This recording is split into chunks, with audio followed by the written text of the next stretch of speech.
Hello friends, आयुष्य रेसिपीमध्ये तुमचं स्वागत आहे. आज मी तुम्हाला इकडे मटारपासून पराठे कसे बनवतात ते दाखवत आहे. तर इथे मी मटार जे माझ्याकडे 1 वाटी होते ते मी शिजवून घेतलेले आहेत थोडेसे. 5 मिनटं मी त्याला उकळी देऊन घेतलेलं आहे आणि जे पाणी होतं ते पूर्ण काढून फक्त वाटाणे घेतलेले आहेत इथे आता. आणि इथे मी बाकीची तयारी पण केलेली आहे. तर इथे तुम्ही बघू शकता. आपण इथे कांदा चिरून घेतलेला आहे, कोथिंबीर घेतलेली आहे, मी पनीर घेतलेलं आहे, थोडंसं हिंग घेतलं आहे फोडणीसाठी, जिरं घेतलं आहे, हळद, मिरच्या घेतलेल्या आहेत 4, अद्रक घेतलेलं आहे 4-5 तुकडे आणि 8 ते 10 मी लसूण पाकळ्या घेतल्या आणि थोडी काळी मिरी घेतलेली आहे. आता इथे मी वाटून घेणार आहे हे सर्व. तर लसूण, आलं आणि मिरच्या घेतल्यात आणि जे वाटाणे होते आपले 1 वाटी घेतलेले ते आपल्याला सर्व वाटून घ्यायचं आहे मिक्सरमधून. कोथिंबीरसुद्धा आपण ती नंतर ॲड करणार आहोत. तर हे सर्व आपल्याला वाटून घ्यायचं आहे. मिक्सरला आपण हे जे शिजवलेले वाटाणे आहेत ते आपण वाटून घेणार आहोत. त्याच्यात कोथिंबीर, मिरच्या, अद्रक, लसूण वगैरे सर्व घालून आपल्याला त्याची बारीक पेस्ट बनवायची आहे. आता इथे मी गॅसवर पॅन ठेवलेला आहे. पॅनमध्ये तेल टाकून जिरं टाकलं होतं मी आधी ते थोडंसं आणि आता हे कांदा टाकून परतून घेते चांगलं एकसारखं. व्यवस्थित परतायचं आहे आपल्याला. आपला मटार पराठा आहे त्याच्यामुळे आपल्याला आधी मटार शिजवून तो व्यवस्थित त्याची एक पेस्ट बनवून आता आपल्याला ती परतून घ्यायची चांगली. आणि जेवढं आपलं पुरण घट्ट असतं तेवढ्या पद्धतीत आपल्याला तो घट्ट ते करून घ्यायचं आहे, ते जे मिश्रण आहे ते. आणि मग हे मिश्रण आपण आपल्या चपातीच्या पिठामध्ये वापरणार आहोत. जसं आपण पुरणपोळीसाठी आपण ते मध्ये पुरण टाकतो त्याच्याऐवजी आपल्याला हे मटारचं जे आपण मिश्रण बनवलेलं आहे ते टाकायचं आहे. आता इथे मी थोडासा हिंग पण टाकला आहे कांद्यामध्ये. कांदा जिरं आपलं चांगलं परततं आहे, त्यात हिंग टाकलेलं आहे. हे सर्व मिश्रण आपल्याला चांगलं हे करून घ्यायचं आहे व्यवस्थित.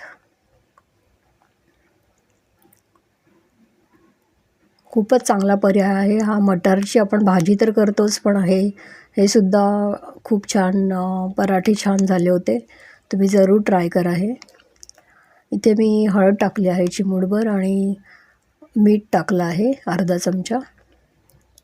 हे सर्व व्यवस्थित आपल्याला हलवून घ्यायचं आहे.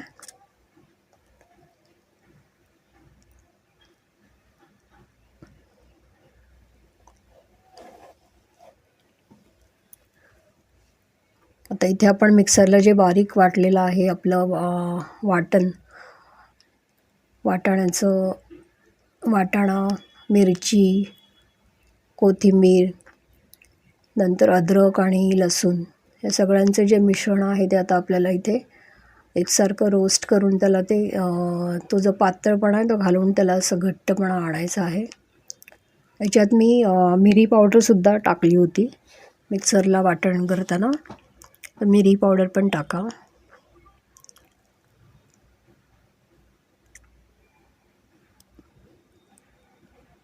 त्याला एकसारखं हलवत राहायचं जेणेकरून ते तळायला लागणार नाही. आणि आता इथे तुम्ही बघू शकता 4 ते 5 मिनटानंतर आपलं पाणी बऱ्यापैकी आटलेलं आहे. इथे मी ड्राय मँगो पावडर थोडीशी ॲड केली आहे. आमचूर पावडर चिमूटभर टाकायची आपल्याला थोडंसं आंबटपणा येण्यासाठी.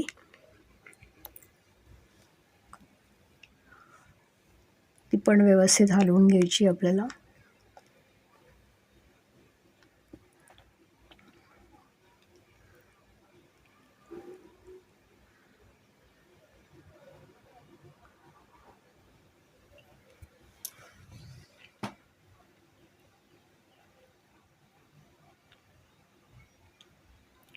इथे मी पनीर टाकलं आहे थोडं. माझ्याकडे 2 ते 3 स्पून पनीर होतं तर ते मी खिसून टाकलेलं आहे याच्यात.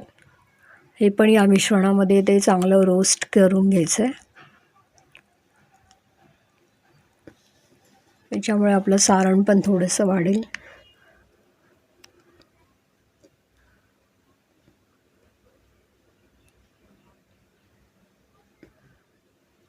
अशा पद्धतीने ओल्या वाटाण्याचं तुम्ही पराठेसुद्धा बनवू शकता. खूपच छान आहे ही रेसिपी. मी पण फर्स्ट टाईमच ही ट्राय केलेली आहे, पण खूप आवडली मला ही रेसिपी आणि छान झाले पराठे त्याचे.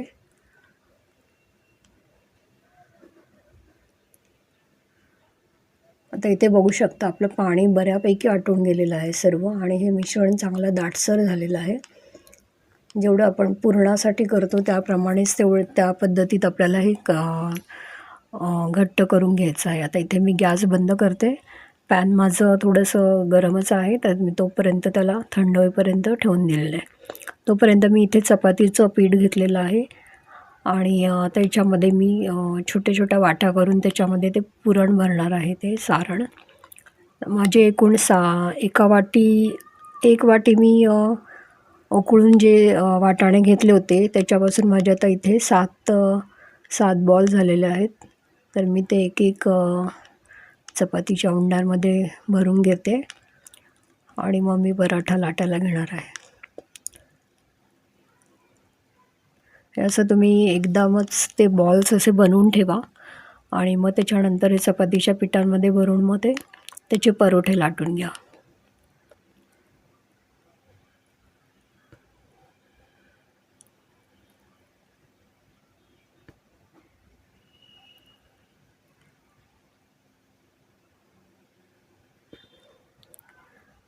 या पराठ्यांबरोबर तुम्ही दहीबरोबर खाऊ शकता किंवा तुम्हाला जर काही चटणी पण तुम्ही चटणीबरोबर पण खाऊ शकता, सॉसबरोबर खाऊ शकतो आपण.